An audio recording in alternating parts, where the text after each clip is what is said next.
Hey everyone, welcome to another edition of the Bolt City Podcast. Dave Pele, Josh Pele, and Mario Heron.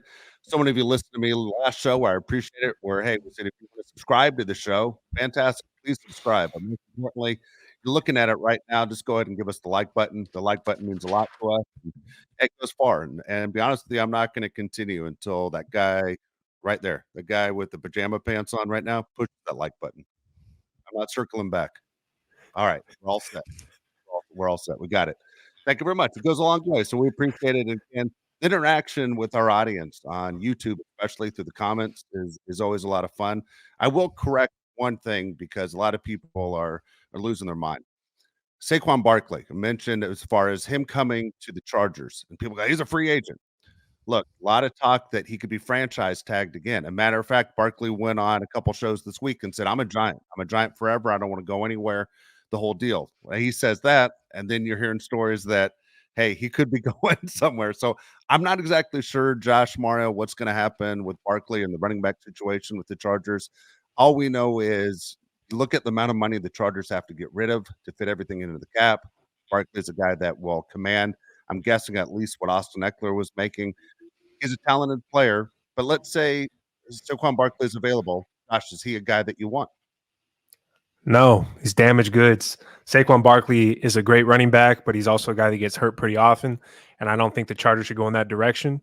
If you're going to get his production consistently for years to come, I would say yes, but I don't think anybody can say definitively yes about Saquon Barkley being healthy for years to come. You really can't say that about any running back for years to come. They're going to be healthy. That's why I'd go with a rookie running back, a guy that has less tread on the tires, that can produce for a longer period of time. Even though Saquon Barkley, I think, is a great running back, I don't think he's right for the Chargers right now. Yep. I'm with you, Josh. He's a great player. Fantastic. Fun to watch. His, calves are the biggest calves I've ever seen on a human being in my life. But thanks, but no thanks. I'd rather get a running back in the draft. We've seen this. Every single team in the NFL has proven this, right? That there's talent in the draft that you can get that's cheaper, that's younger, that has less miles on them, that you can do more with. I'd rather go with that option than anything else. I think it's a better option for the Chargers. I think it's a smarter option with the financial place we're in right now. And also, shout out to Saquon Barkley saying, I'm a giant, giant for life, whatever. Can't wait for you to be in a different uniform next year. David Montgomery also said that. He said he's going to be a Bear for life. Well, now he's playing for Detroit inside their own division. So, kudos to that. And make sure you guys also, Dave's mentioned, like, share, subscribe. If you don't like this pod, listen, you're not going to have a Valentine's Day. You're not going to have a Valentine. But if you do like the pod and you do share the pod, you're going to get a little smooch on the mouth from me or for someone on Valentine's Day. Just a little heads up. I'm sure there are people take you up on it, Mario. So here's Yeah, the deal please do. with Barkley. I don't want to be as I said before, in Harbaugh I trust. So I don't want to be a complete chill for Harbaugh and saying everything they do where I'm going, okay, that makes sense. I agree with what Josh Mario just said, where they said, it makes sense to get a rookie running back. It makes sense to get someone on a contract you aren't paying a lot of money to, because this is the young man's position, right? If there's one position in the league where you can adapt from college to the pros and have success right away, look at Jahmyr Gibbs, what he did going from Alabama to Detroit. Actually, I thought he was a better NFL player than he was even a college player, was able to jump in right away and have success. In this system, I think the Chargers can do that. I don't think they're in a system financially where Barkley would be the best option. And that being said, if for some reason they're having a press conference and they're asking Asante Samuel Jr. to give up his jersey number for Saquon Barkley, I'm going, hell yeah, I'm in. You know what I mean? I'm going to fall for it a little bit and go, I'm excited. Got veteran leadership. I'm going to sell you and all that crap. But if I was running the team, I go with the young running back. And for me, that's one of the positions you can save money on. And we'll see what direction things go. I love more and more, though, from what I'm hearing from the Chargers and people who hate the Chargers, about the Chargers got a winner. Everything we've said about, yeah, we're thinking with our hearts, but it's reality. The Chargers did get a win in Harbaugh. He wins, and he wins fast. And this is, I'm expecting, just like most of us, for this thing to speed up and go extremely fast. I am too. And I'm really excited about the direction the Chargers are going in, not just with Jim Harbaugh, but Joe Hortiz. He just had his press conference yesterday. I thought it was fantastic. I love listening to every second of it. It was great. Actually, I think it was 2 days ago. Anyways, I'm still hyped about that. Joe Hortiz is a football guy, and I think you guys know what I mean when I say that he's a football guy. He knows nothing but football. Joe Hortiz looks like a guy that has no hobbies. Like, he doesn't do anything but football, and I love that. He's just a guy that's all locked in with the Chargers and how they can get better. And going back to the Saquon Barkley conversation, there's other holes to fill right now that he needs to take care of. I think the offensive line, the salary cap is the number one thing that we need to fix. And by getting Saquon Barkley, I don't think you're fixing that problem. So I'm more interested in the Chargers getting a rookie running back, a guy maybe like Blake Corum from Michigan in third, fourth round, if he lasts that long, which I think he will. Joe Hortiz needs to shore up the offensive line and fix the salary cap. That's the number one fix for me, Mario. What do you think? Do you think he's going to address this with a big-time running back? I don't think he goes that direction. I think, like you said, he's going to go with a rookie and try to fix the salary cap. I'm completely with you. I think he's going to try to fix the salary cap and go with the rookie. A big thing that, he even said in his press conference was he loves comp picks. And he says, let's create that chain, right? Like, let's create a cycle of compensatory, how do you say it? Comp picks. I am struggling talking today and reading, but what are you going to do? But he mentioned that. And I think when you get those picks and you get that kind of set in order, that's a lot of your top guys that you need to say, hey, goodbye to, go over there, go across the country, go play football over there. And there's a lot of guys on the Charger roster, Dave, that are flirting with if they're going to be a Charger next year. So I do expect Joe to move one of them. I do expect picks to come in, one of those picks to be on a running back. He's, with Harbaugh on this, Dave, of they want to be a physical, tough football team and establish the run. Well, right now you can't do that with Eckler. You can't do that with Kelly. You can't do that with, any running back on roster the past 2 years with Los Angeles Chargers. So I think it's going to be a star trade, and then I think it's going to be a running back in the draft, which I'm pretty pumped about. No, I'm excited about it too. There's so many holes on this team, right? We're looking for the right pieces. The one thing Hortiz said in his press conference was, I'm going to walk in every day and ask Jim, what does he need? I mean, it shows you right there the direction where this franchise is, right? We all wanted to know, how much control does Jim have? Usually it's the other way around. A coach walks into a GM and says, hey, man, you got to get me this. And he's like, we'll see what we can do. And they blow him off. This is just the opposite. I'm going to walk in the door. I'm going to walk over to Jim and say, what do you need? How do we improve whatever you're looking for? Basically, he's Jim's assistant. I mean, this is a perfect situation for Jim Harbaugh, where he's confident in himself enough to know, I've won at many levels. I've won championships. Man, my family comes from winning championships. I know what it takes, and I know what quality football is. And if Jim were to fail, it's 100% on Jim. But I don't think this is Jim's time to fail. Matter of fact, he's one of those guys to me that I think finishes his career as a winner. I don't even see him being a Belichick type guy where he starts to lose basically the connection with the young players. Because when the goal is to score touchdowns and be the bigger team on that end of the scoreboard, that's all he cares about. There's nothing else that seems to matter to this guy with all the money he has and the ability to live wherever he wants with a beautiful family, that this is what's most important to him. I think as Charger fans, you're extremely lucky that you have a guy that is dedicated to this team. Know it's a 5-year contract. Extremely excited to have him here. At the same time, expect him to be here for 10 to 15 years. Yeah, what's the line? I have a 5-year plan. Why is that? Because I have a 5-year contract. I agree. Jim Harbaugh's in this for the long haul. I don't see him leaving in 3 to 4 years like anti-Charger fans keep saying. Well, I hope you enjoy your 3 to 4 years with Jim Harbaugh. I don't see it like that at all. The difference between Jim Harbaugh now and previous stops, specifically with the 49ers, is he has full control. And that's a big deal here. He has full control of what he gets and what he wants. Why do you think Joe Hortiz was hired? Him and Jim Harbaugh go way back. He talks about a story of them playing racquetball and Jim Harbaugh kicking his ass. That's the type of stuff that, these guys have in common. They've known each other for such a long time. Jim Harbaugh actually knows Joe longer than his brother John does from the Ravens. So their jobs are tied together. I love the press conference. Joe said, Andy and Red from Shawshank Redemption, Batman and Robin, except I'm not going to wear the tights. I thought it was a kind of a funny joke. I love that they bounce off of each other like that. I think he also said that during the offseason, he is Batman and Jim is Robin, and then the roles reversed during the season, which I thought that was pretty cool too, because as a fan, we think it's the same way. During the season, Jim is the lead guy. During the offseason, we need our GM to be the lead guy and take control, but they're going to work in tandem, and they're going to make the team better significantly. I think Joe is a lot different than any GM the Chargers have ever had. He seems like his background is a lot different than any GM we've ever had. and I'm really excited about what he's going to do for this team, specifically with the draft. And I love talking about free agents, but there's no free agent out there that the Chargers are going to land, in my opinion, that's going to be as good as the 5th pick or whatever pick they decide to go on if they drop down to, within the top 10. Brock Bowers is better than any free agent the Chargers are going to get this year. We need to get a guy like that to help Justin Herbert out. We can talk all we want about Saquon Barkley and a rookie running back, but we need the big-time tight end. And I know you guys have seen the video that's been circulating of Brock Bowers talking about possibly being a Charger. Mario, were you able to see it? And if you did, what were your thoughts? I was not able to see it, so give me a quick rundown really quickly. They asked him if he's be interested in being a Charger, what that would be like for him, and he said he's absolutely interested in linking up with Jim Harbaugh and Justin Herbert, and that it would be a great fit for him. And I agree. I mean, everybody agrees that's a Charger fan. They want Brock Bowers. Most people want Brock Bowers. I know Dave saw it, so I'll bounce it back to you, Dave. What did you think?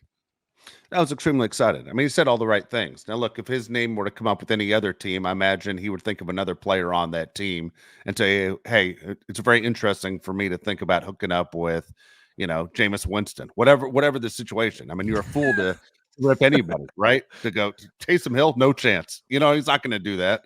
But the fact it was asked for the Chargers, and the Chargers, everybody knows, needs a tight end. And he's the guy that's most compared to Travis Kelce. I mean, that is the biggest difference when people face the Chiefs is Travis Kelce. Somebody that's able to get open, somebody that's great hands, somebody that's able to block, somebody that's a winner. And again, here's a guy that comes to the NFL with a couple championship rings. He knows what it takes, that next level, who's only getting better. There was a huge difference in Georgia football games, if you paid attention, from when he was in the game and when he was injured. And when he was injured, Georgia did not look like the same team, this team that won back-to-back national championships. He was, in my opinion, the best player on those Georgia teams the last 2 years, the most important player, and I think his head coach would have said the same thing. For him to come to the NFL, fantastic news for the Chargers if they're able to land him. I'm never going to get rid of this cough, just so you guys know. Yeah, you're going to the grid with it. Sorry to report it. All right. I think the special thing about Brock Bowers too is, around this time last year, we started looking at who the Chargers could draft in the first round and second round. We looked at, receiver options and tight end options. And Darnell Washington was like a name that came up a lot, right? Because of the size and the strength of him. And the kind of ding on him was that he was a backup. And this guy was like a projected second, third round guy. I think he ended up going third round to the Steelers. And you're like, how does this guy that's his freaking nature, that has all this talent potential, a second string? It's because you have the next Travis Kelce, the next Rob Gronkowski, next, I'm throwing in there, Mike Ditka. Like, you have the next great tight end, the tight end that they're going to take on top of all the other tight ends, a tight end that's going to really change the NFL. That's Brock Bowers. And to be in the spot the Chargers are in right now, yeah, they can get him at 5. And, obviously, a lot of stuff changes between now and draft time, but I still think they were able to trade down and still get him possibly in the top 10. I don't think that's that far off. That's a possibility of happening, especially with these QB guys. I think they're going to get more and more hype, and a lot of teams are getting pretty desperate for QBs. There's something you mentioned, Josh, that I was really excited about with this Joe and Jim relationship. I was really nervous when hiring a head coach before a GM that they're not going to be on the same page. Like that was my biggest worry. Is you have two guys that have different ideas or different direction, and there's a little bit of worry because the GM didn't hire the coach. There's no worry about that. There's no worry in America that this is a situation where they're not on the same page. These guys are hand in hand. And the comment that he made of, I'm Batman during the offseason and in season, he's Batman. I think that, one, shows a very strong relationship already established between him and Jim. And two, that shows an established relationship of, all right, this is your time to lead, then my time to lead. And I think that's really, really good for both of these guys who, come on, let's be honest, every NFL guy has an ego. Two guys with egos that know when to check it and when to not check it. I think that's a very, very huge thing that gets me pretty excited moving forward with that. I'm just big too, Josh. I love that he just kept saying, I like guys that are tough. I don't know why, but that kind of got me going. Which is shocking because he's an Auburn guy. Sorry about that. I'm happy you mentioned that. When you guys read that, did you get a little mad? He is an Auburn guy. He got his start because of an Alabama guy. So you know how that works. Fair. Yeah. There you go. It's funny. One of the things, a couple things in football drive me nuts. You've heard me complain on this show about a game that's cold weather. Let's say San Francisco's going to Buffalo to play, and they go, "Oh man, those California guys playing in the cold. It's not."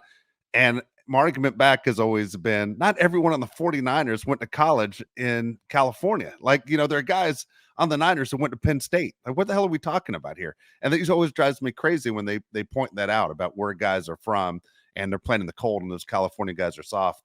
That one drives me nuts. But the other one that drives me crazy is when I watch an NFL game and they go, man, this game is physical. And I'm like, they're all physical. Like, guys are getting knocked to the ground. It's called tackling. Like, it always looks like it hurts. But you know what? There's that one team out there that is more physical than the other teams, and it has been for years. It's the Ravens. The Ravens are the most physical football team that I've seen in the NFL for the last 20 years. It's their mindset. It's what they are. It's what they have been. And when the Steelers and the Ravens play a couple times a year, I'm always like, those are the most physical games in the entire season when those two guys are hitting each other. And now that you bring some of that Raven, toughness and what's instilled in the type of player you want, I'm very excited. I mean, this is exactly what I've been waiting for forever since watching Charger football. And I've been watching Charger football since 1978. Yeah, I couldn't agree more. Those Ravens Steelers games, you can say whatever you want if you're not a fan of either team, which none of us are. Those are the best games in the NFL. Like they have been for the last 20 years when they play each other. It's awesome, except when you got Mitch Trubisky out there and you want to turn the channel. Joe Hortiz during his press conference said he has 2 rings and he wants to get 2 more for, I think he said, his other kids. But he made the comment again that, multiple rings. Chargers are going to win multiple rings. I know we spoke about that last time, Mario, with Jim Harbaugh. Does it mean anything different to you when a GM says it? Are you more comfortable with it? How do you feel about him saying he wants to win multiple rings? It's good because you're like, all right, this is the goal, like the goals there. I think sometimes it goes in 2 directions, right? I feel like there's the GMs that make that statement of, we're going for the multiple rings, we're going for that championship, right? Like that's like you hear that a lot. Now Ryan Poles had quoted, we're gonna take the North and never give it back. It's yet to happen, but like you hear that type from those GMs. And then you hear like the guys that go, we're gonna be competitive. Like you kind of hear that more like, we're gonna be competitive, hard-nosed football team. And usually when I hear that, I go, wow. So you looked at that roster and go, yeah, we're light years away from being anything.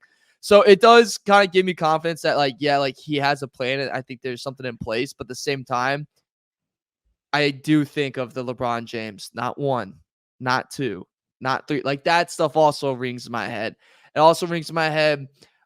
He wasn't wrong. He said not. He said not in front of every one of them. Yeah, he did say not. Yeah, so technically he wasn't wrong. But just I think that phrase of it does worry me a little bit. And with the history, nothing to Jim and Joe, but just the history of the Chargers, of them always charging it, that makes me a little bit worried, Dave. Is that would be the perfect Charger, is if in 4 years, it kind of falls apart and then that graphic's made by Bleacher Report and it's tweeted out. Yeah, of course. I mean, that's what happens. I mean, the Padres did it last year, Yes. I mean, Fernando Tatis, the only ring they got was ringworm. They didn't get anything. I mean, it was ridiculous. Couldn't make the playoffs. Completely embarrassing. But then when you look at guys who talk, look, for me, if I were in that situation, I literally would say, hey, we aren't practicing Monday through Saturday to lose. Like our goal when we show up to practice is to make sure we're on the right end of that scoreboard.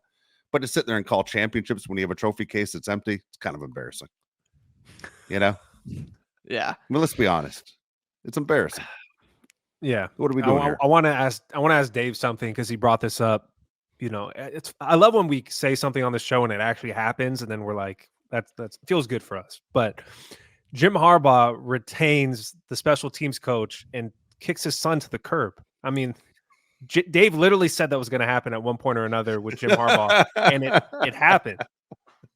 What do you think about that? That Ficken stays and that his son Jay goes to the Seahawks. It's business, dude. You gotta love it. How do you not love that? I mean, I'm sorry, Jay, but look, it's business. The one part of this franchise that actually pulled its weight around here was the special teams. The special teams coach did a fantastic job. He's the only guy that actually did his job last year. So the fact that Jim says, why would I change that out? I don't think we can do better. Guess what? I looked at the film. I know what my son's capable of doing. Dude, that's huge. You don't see that in the NFL. I mean, I remember when who was it? It was Marty Schottenheimer's son was like the quarterback's coach for the Chargers. And they said, any chance you fire your son? And he goes, no, I eat dinner with his mom every night. He goes, I'm not firing my son. And Jim Harbaugh's like, guess what? I got more kids. It's fine. That's fine. You're on your own, kid.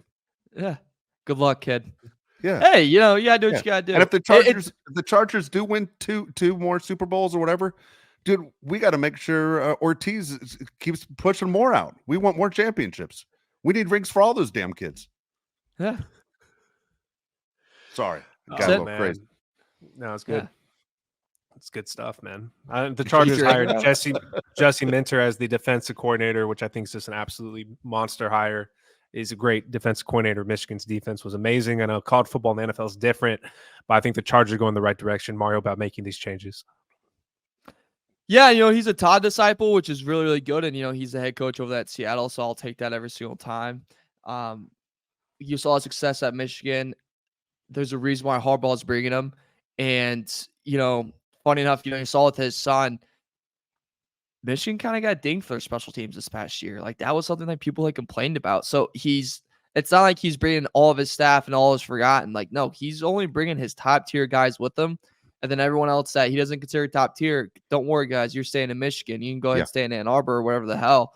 Well, I'm going out to the West Coast, baby. So I like that part of Harbaugh. And every move, every person he brings to that organization, it's calculated. It's not just this guy, you know, would go get his chocolate milk in the morning. No, it's this guy's obviously a very impressive person, has an impressive resume, and thinks he can really help this team. I like to move. I'm a fan of the move. I'm also just a fan, Dave, I know I mentioned this before, but I loved how Joe said it's not a let's gut it and start over. We're going to try to win this year. And I don't know why, like, that was just a quote that just stuck out to me so much, because I think so many people kind of thought that this was going to be a situation at the end of this year where they go, all right, Chargers just going to gut the whole thing. I kind of like how you said it's not a gut. I call it a reconstruction. You know, you're not rebuilding the house, but you're changing the bathroom like my parents did like 1,000 times. So I think I kind of like that part. Well, I do too. I mean, we spoke about it a couple months ago. I think both you guys were saying this is what you have to do. Sometimes you have to take a step back before you can take a step forward and build the organization a little bit stronger. And I think it came from me. And I know a lot of people who listen to the show who were writing on YouTube to us, those guys were about my age, saying the same thing. Guys, I've been around too long, and I don't know how many years I have left. I don't have time for these rebuilds. You know, we got to sit there and go for it right now. And guess what? You're playing Justin Herbert at $50 million, you know, is basically we're paying a guy way too much money not to compete. We brought a head coach in. We're paying him $80 million not to compete. We're doing this for a reason. We want to win right now. Dean is sitting here saying, I got to explain to my sister on why we still own this team. We got to compete now. And for the Chargers not to take a step back, man, I applaud that. I'm glad they're going for it and want to compete next year. It's unlike anything we've seen as Charger fans that Dean has gone all in, spending the money on a big-time coach, brand new facility, basically doing everything in his power to compete this year. And I do believe, Mario, that they do have the pieces in place to be competitive next season. I don't think the Chargers are going to be Super Bowl contenders by just getting Brock Bowers and a few free agents. I think they're not that close. But I do think within the next 3 years, the Chargers could be Super Bowl contenders then and then continue that on because Justin Herbert has so many good years left. I do think the Chargers also need to fix the Joey Bosa problem. And I know Dave hasn't done his, weekly Joey Bosa rant yet, but you can't have like guys like that on the team that aren't all in. Joey Bosa has proven he's not a true leader. You can't continue to do this with your team and have a guy that's making that much money that's not a true leader. And the Chargers have some serious issues with the salary cap. And we said on the show, you're going to have to choose to get rid of a few guys. And for me, it'd be Joey Bosa and Mike Williams, two guys that haven't stayed healthy consistently.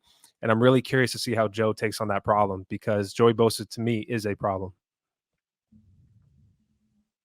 Yeah. I mean, I'd like to be in that room. I'll be honest with you. And Joey's trying to sell himself to Harbaugh to sit there and tell you why he's going to get a different player next year. And if he says it and he tries to sell himself on this is what you're going to get and this is what I bring to the table, my question from Jim would be back, why didn't you do it before? We were paying you handsomely.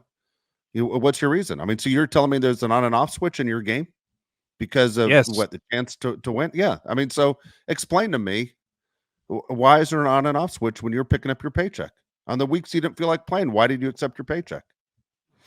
Do you think they go to Khalil Mack at all and ask him what he thinks of Joey Bosa? Is that something the Chargers would do? Hey, man, you play with Joey Bosa. What do you think? Yeah. Oh, hold on. Before you answer this question, Mario, who's more frustrated than Khalil Mack about Joey Bosa? I don't think anybody is. Ooh. You go. Besides me. Yeah. Besides I Dave. mean, yeah, they get dinner together every Sunday, and they just kind of complain about it. Yeah, I mean, I think Max is honestly a good person to ask because there could be twofold to Bosa, right? It's like, all right, you're not really performing on the field, and as Dave likes to say, you put a mask on when you pick up your check because it's a robbery. Are you doing anything in the locker room? Like, are you teaching the young guys? Is Tuli learning anything from you? Like, is there anything aspect of that? Like, is there any leadership ability that you have that's, big in this thing? And I'll go back to last year.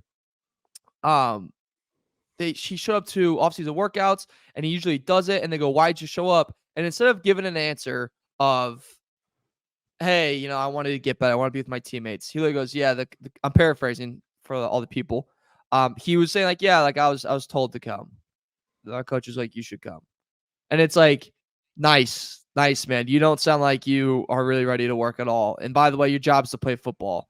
So, I don't know, be there. Like, it's not that hard. You're getting paid millions upon millions of dollars to do it. That's my biggest thing, I think, with Bosa, Dave, that I keep going back to. It's just that comment. You're like, dude, freaking figure it out. I don't believe Joey's in it for anything but Joey. I honestly don't believe he helped any of these young guys. From where? The young guys headset while Joey's up top talking to him. Give me a break. Enough. Dude, this has been going on way too long.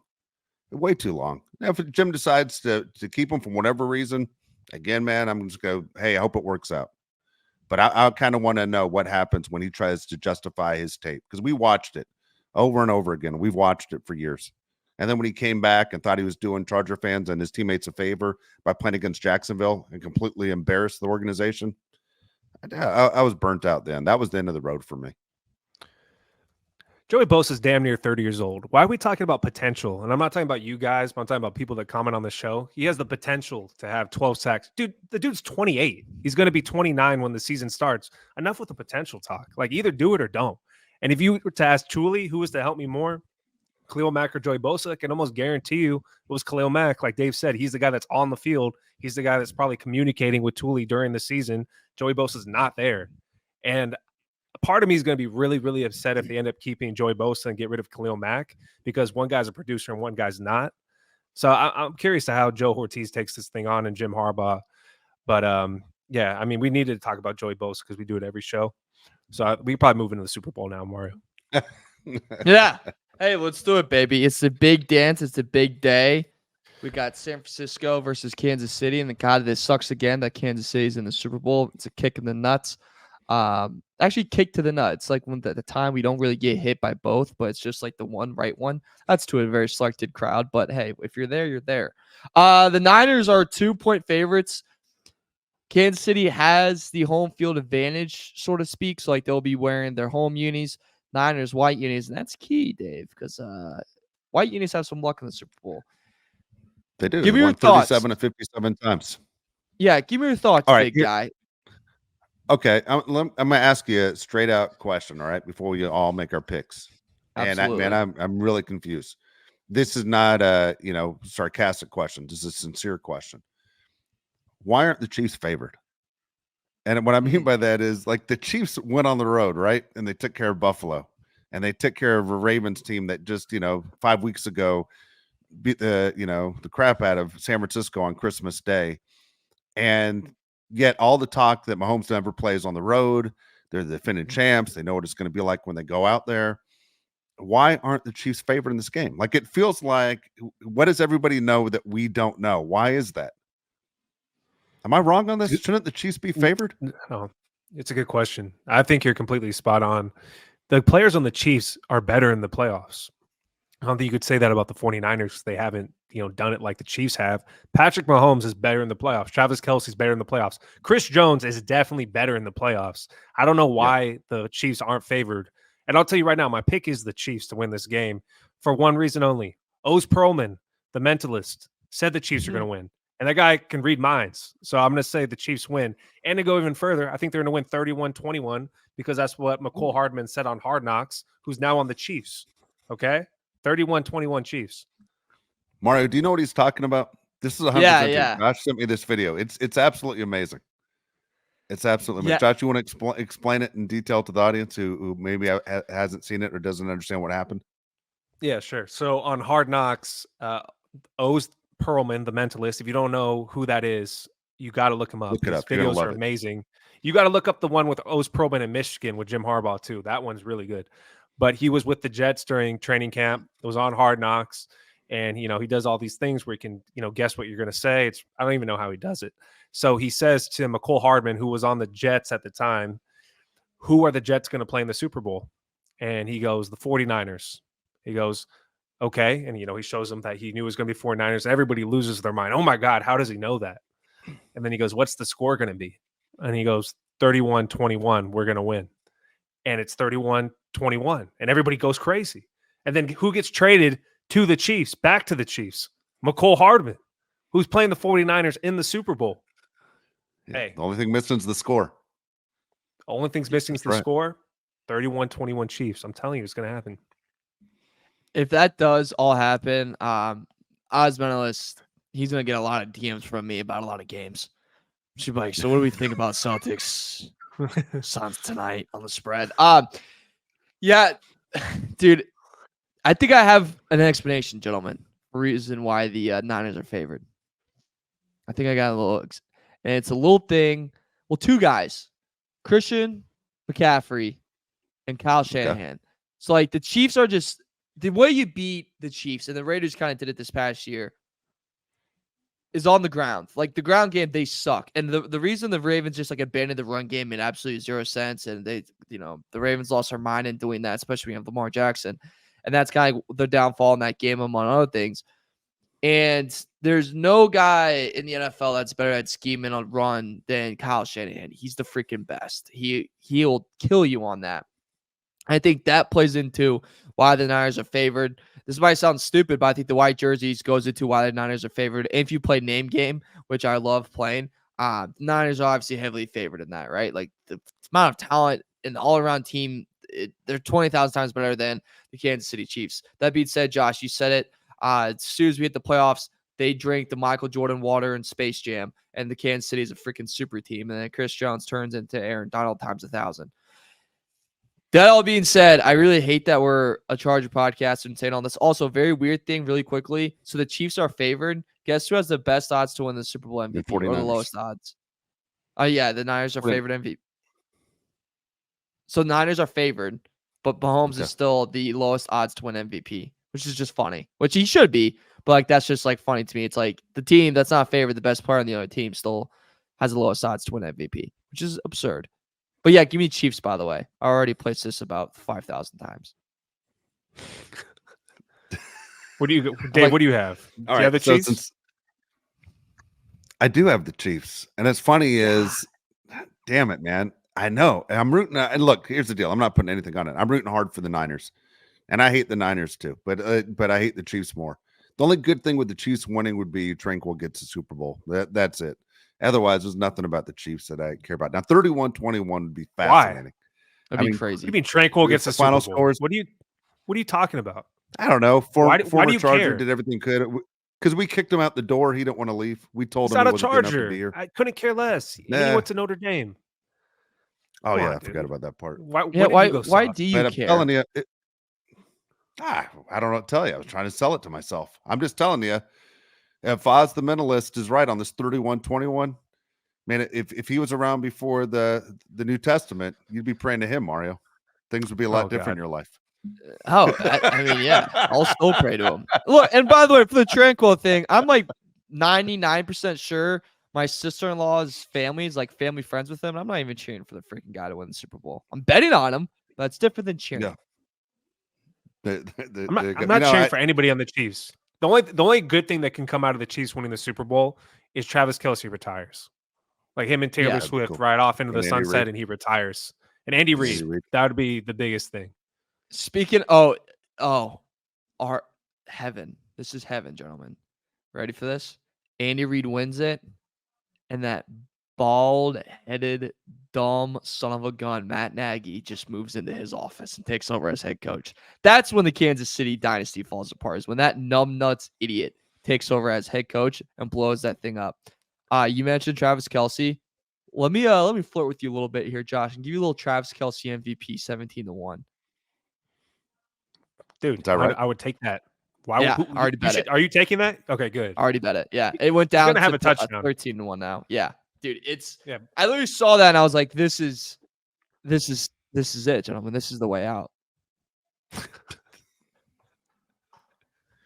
This is the way out. All right, baby. so Light at the end of the Andy tunnel. Reid Travis Kelce. Andy Reid was asked about retiring this week, and he said, "I'm not ready to go today. When you're ready to go, you'll know." He goes, "As of today, I'm not ready to go." Now, that doesn't mean he's not ready to go on Sunday.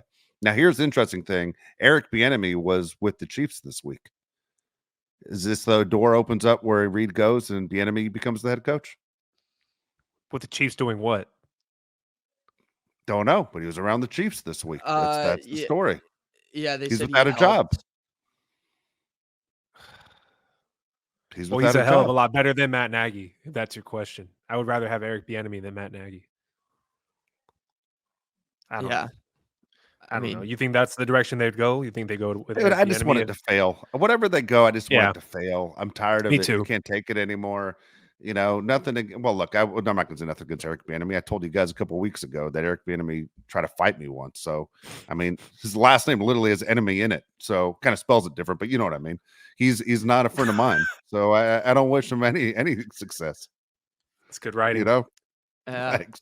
Mario, we could do a whole part of the show where Dave tells stories about athletes that try to beat him up. They're great stories. I was about to Mostly say, in baseball. you Mostly in might have baseball. like the leading, like if there was ever anyone ever kept count of like broadcaster that's ever gotten threatened by an athlete to fight, it'd be you and Jim Rome. Oh no, Jim didn't. Not Jim. Jim had one altercation with Everett. I used to work with that's the Jim. only one I Jim know. never went. Yeah, Jim never went to a game. Jim never was anywhere. Jim never went to any event. Never saw him at any event. I went to everything. I went to every NBA game in LA for 10 years. I went to every goddamn Charger game for 30 years. I went to every Padre and a bunch of Dodger and Angel games. Dude, no wonder I almost got into so many fights. Yeah, but Josh is right. I've been in a bunch of them. The deal is, Mario, I don't back down. That's why I almost get in all these fights. I got a theory now. So like one, yeah, you don't really back down. But Josh, hear me on this one too.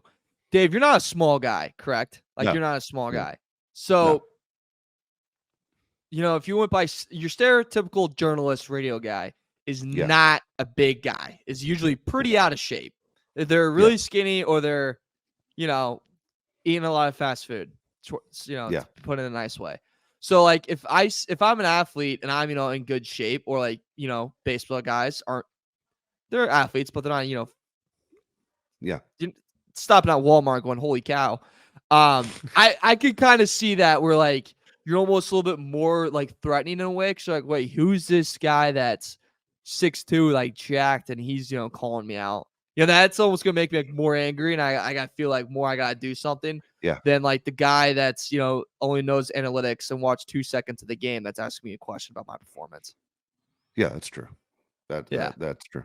And also, when I started, I was the same age as so many of these guys, so it wasn't like True. I was some old guy in the locker room. I was, in my 20s, sitting there going, "You're in your 20s too, and I know I can take you." That was the difference. That's why I pushed back. Josh is right. I could easily do 2 hours of this. Not all of them are great stories, but yeah, when you play the game in your head, like, is it worth throwing the career away to beat the hell out of Tony Fernandez? Yeah, you play those games in your head all the time. Mario, I gotta. You know how Dave goes on his rants and just goes off on people like Joey Bosa. Well, he would do the same thing as a reporter. He'd talk the same exact way. So I remember. This was years ago, but he was working the Chargers and the Raiders game, and he had Amari Cooper on his fantasy team, and he needed like not that many points to win his fantasy matchup. And Amari Cooper ends up going like 1 catch for 4 yards. One catch. And he's pissed, dude. And he's like, I needed those points. So he's in the after the game interview or whatever with Gruden. And he's like, how do you not get Amari Cooper the ball? Like, how does that happen? Like, he's Amari Cooper. You can't even throw it his way. And Gruden was like, whoa. Like, he just wasn't, the matchups. He's like, what do you mean the matchups? He's like, that's your number one receiver. It's just so funny that, like, just went after. Dude, the line he Gruden. used on me was, "Hey, guys are guys are all over Antonio Brown." I go, "Yeah, they are," and he gets 11 catches a game. How do you not throw the ball to Amari Cooper? Like, dude, I could have let it go. I was so pissed at John Gruden, and John Gruden's like 5'3". I'm like, you son of. I was so mad, dude. So angry. The good news is that's a good guy to freak out on because he didn't age well. Yeah. You know, Yeah. if, Dude, it's like he's kind of a dirtbag.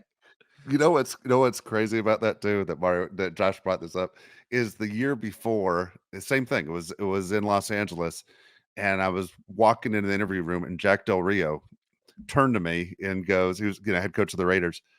Dude, I just got fired, and I was like, what? And he goes, they just fired me. And then he walked right to the podium past everybody and got up on the mic and said, I just got fired. I thought it was so weird that Jack Del Rio told me first. Like, we don't even know each other. He just like came out of his mouth, just told me he just got fired. He was shocked. That was nuts. Del Rio's a big dude, by the way. I wouldn't fight Del Rio. Del Rio's a big guy. That's a good that's a good off-season segment. Coaches you would fight and you wouldn't fight. Everyone stays away from Dan Campbell. Everyone's like, Dan Campbell's out. Yeah, all right, I'm all set. Oh yeah. You guys want to look at some weird props I've been trying to find? Yeah, throw them out there. All right. So I'm trying to find it right now. So there's national anthem stuff. Obviously, I mean everyone and their mom's doing that. Reba is doing. Also, does anyone even know a Reba song? I just know that she did a sitcom in like 2002, and then that's like all I know of her. I had no idea she sang. So shout out to her for singing. I had no idea. No idea she was a singer. I can't name a Reba song, but I knew she was a singer. Dude, I love random Reba facts. I'm the most random Reba facts. That's just so weird you mentioned it right now. There's a mountain next to where Dave lives in South San Diego. Her band hit that mountain and all died in like the 90s. Like the mountain right by where my dad lives. Really? Her whole band. Like she wasn't on the plane, obviously, but the whole band just died. Crazy. Well, that's incredibly sad. That is crazy, though. Yeah, I'm sorry about the sad fact, but that is a fact. Dude, that's insane, though. Right? Yeah. Maybe that's why we haven't heard I haven't heard her music. Did she stop doing music after that? That was in the 90s. The train kept going. Oh. We're getting to in the weeps of her career. What the hell? Glass. Yeah. Taking trains. What? What do you just say? What do you mean? You know what I mean? Josh. The show goes on, brother. I think the show goes. I understood what he said. It was just kind of weird choice of words. Like we're just going to take the train from now on. That was weird. I was going to say the plane takes off. I don't know what to say. Josh, I forgot we have English teacher Mr. Palais over here. There's no English teacher. Lord. All right. This has gone off the rails. There it is. Nice, dude. You got any more? No. God, Bill Burr. All right, 90 and a half seconds is his over-under it's her over-under for her to sing the national anthem. I'm like, it's previously been shorter, shuffling between 84 and 86 seconds. It's gone up a little bit. I'm a degenerate better, but I don't know about you guys. I just don't care to bet on that.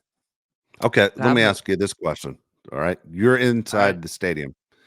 Okay. You're one of those guys, Super Bowl crew, and you're watching and rehearse this thing 5 times, and you got the stopwatch out. Are you sitting there calling somebody, going, "Dude, you better place a bet"? Because I already know exactly how long this thing's going to go. Okay, first off, I'm not calling. Well, I'm not calling and saying that. I'm saying in about a 15-person group chat with my friends, gentlemen, I've timed it 5 times in a row. I got the inside information. It is $200 for the information, and then it's 50% profit on top of that. Like I'm getting my freaking money's worth. And then as soon as it doesn't hit, if it doesn't hit, this is what you do, guys. You simply leave the group chat. You block all the numbers. You hope there isn't a wedding that comes around. You wait a year and you come back in.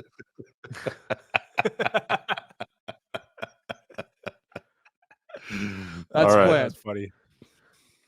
All right, Mario, to answer your question, couldn't care less about the national anthem or the coin toss. Me too. I couldn't care less. Same with color of Gatorade. It's like couldn't care awesome. less. Couldn't care less. Yeah. No. And all right, so let's see if there's other ones. There's one I actually really, really liked that I wanted to share with you guys. Was it receiving? You had some locks. You put in our group message. Oh, I do have. Oh, yeah. Good. Yeah. I do have some locks. Travis Kelce MVP. It's 17-1. You can still get it at 13-1. Like, Mahomes is going to play well, but I think if he's going to find the end zone in any moment in this game, it's going to be Travis Kelce. And look, we've seen it. Like, listen, guys, the writing's on the wall. All right, Taylor Swift is doing her new album. Congratulations to her, blah, blah, blah. It's a big marketing scheme. It's working pretty well for her right now. She just won a Grammy or Oscar, whatever the hell it's called. If you still watch those shows, I don't know what you're doing with your life. I watched. Oh, go ahead. Okay. One album of the year. Oh, awesome. You ever watch that thing and go, I have no idea who any of these people are because it's a giant waste of time? A lot.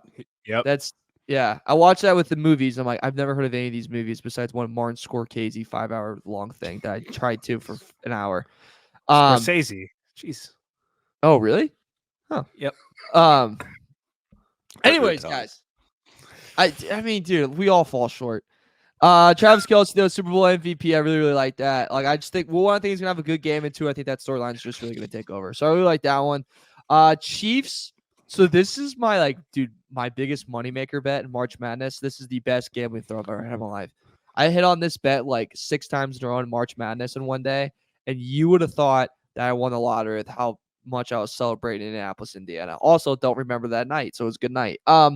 Chiefs to win by 1 to 6 points, plus 333. So it's going to be a close game. I think it's going to be like a one-possession game. The Chiefs, I think it's going to be also low scoring because I think the Niners are going to really run the crap out of the ball. I think the Niners are going to jump out to a lead quickly because they have to jump out to a lead. I don't think Brock Purdy can throw his way out of that game, and I think the Niners want him to. So they're going to jump out to an early lead. Mahomes is going to get the ball, last seconds left. He's going to score a touchdown. I just think that's what it is. So I think 1 to 6 points win is not a dumb bet, plus 333. That's a bet I like. I already placed it, so if you want to place it, go ahead. If you want to fade me to high hell, do that too. It's a free country. And then I took Brock Purdy to throw a pick too. That's minus 120. I think Buddy's going to get a little overconfident. I think he's going to throw a pick. I think that's a great bet. I think that's a really good bet. Brock Purdy pick would be my lock too if I was betting. I like your picks. I really like your picks. Yeah. So there's an option to pick Brock Purdy to throw a touchdown and to throw a pick in that game. Yeah, you can throw a bet. Dude, you can bet on your mom taking a dump in this game. There's so much stuff you can bet on for the Super Bowl. It's actually insane. All right, here, I'm going to throw one out to you guys. You tell me which happens. Did they show this TV show Jason Kelce first or Taylor Swift first? Taylor Swift. I agree with you. You can literally bet on over-under the amount of times Swift is shown. Yeah. Whatever that is, I'm taking the over for the Super Bowl. Yeah, I'll take the over. Has to be the over. They're going to show her all the I think they're going to show her a lot at least. They should. I mean, think about it. That female audience that's going to be jumping in. This might set a record for most viewed Super Bowl ever. Who's the halftime? Usher, which I'm not pumped about, dude. Why do they keep doing this? Why can't they get people that are relevant? Okay, I like Usher, but he's not relevant right now. What's the only Usher song I know is the one with Little John? Yeah, it came out in 2003. It still holds up. I'm gonna have that winning for sure. What's the best halftime performance? I got an argument with this. What's the best? It's not even close. Yeah. Not even close. I agree with what Dave's about to say. What is it? It was a few years ago in LA, dude, when it was the Rams and it was the Bengals and it was Snoop and Dr. Dre. That was by far my favorite. By far. All right. That was the same best page. One, dude. Best one. Yeah, dude, I still got it on my DVR. I won't even erase it. I literally have it queued up, ready to go at any moment to watch it again. Because YouTube doesn't exist? It exists, but man, I like it on the big TV with the speakers. Dude, I love it. Dude. Fair point. Love it. It's pretty good. Yeah, I agree with Dave. I actually looked it up after the Dr. Dre and Snoop Dogg one. What's the best Super Bowl? What do people think? And it was almost like a consensus that everybody put Prince. I'm not a huge Prince fan, but everybody thinks Prince had the best halftime show. Didn't it help that he did Purple Rain and it was raining? Yeah. That's that helps a lot. Ones that sucked, to throw that in there. The Weeknd sucked. I just wanted to throw up. I remember that one was really bad. The Who, I remember that one when I was a little kid. And I thought, hey, this sucks. That might frustrate some old people. There's another one I didn't like either. Rihanna was fine, but she just kind of stood there because she was preggo. You know, Yeah. so like they didn't really do anything. Remember for they me. had Jennifer Lopez and Shakira. I don't think I heard one song. It was really good. Yeah, I was a big fan of that one. Yeah. I'm all So in. was everyone else. Yeah. You Yeah. go Can't run remember off to the one bathroom song. after the show. Yeah. Yeah. What was the? What? Give me some other ones. There's another one I wanted to make fun of that I thought was really bad. I think I don't Justin Timberlake ripped off Michael Yeah, Jackson's that was sister's the most boob. famous one. Yeah, yeah, that was too young Janet for Jackson. that, but yeah, Yeah. that'd be a tough. Didn't Yeah, it was a Creed big do a deal. Super Bowl? No, No, they but did he- Thanksgiving. Yeah, he did Thanksgiving. Okay. Also, Yeah, it never was knew awful. what Black Eyed Creed Peas by Rolling was. Stone ranked as the worst halftime show, 2011. Wow, they were booked. Wow. Yeah. Yeah. Here's some other, by the way, bets that I found that I'm interested to see if you guys would like. So McCaffrey, Debo, Ayuk, and Kittle to combine for 300 plus receiving yards plus 550. I don't think Brock Purdy throws for 300 passing yards. The Chiefs don't defense, e- I think, is too good. Yeah. Yeah. I'm with Josh on that too. I think that one's a score got me to be in the Super Bowl's 250 to 1. I'm sorry. No, 25 to 1. Disagree. I don't think it happens. Yeah, I don't think so either.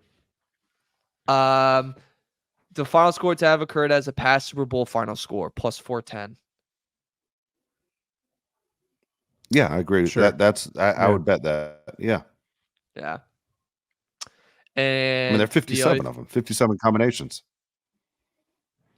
Yeah. Well, not all You can are al- different scores, but yeah.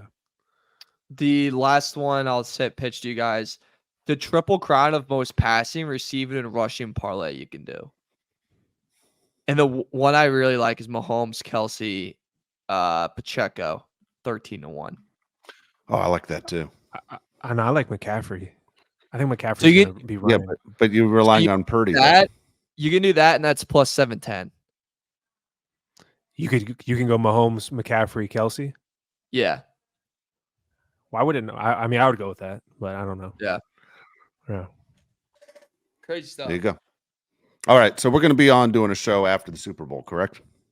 Yeah. Yep. Okay. All right, Mara.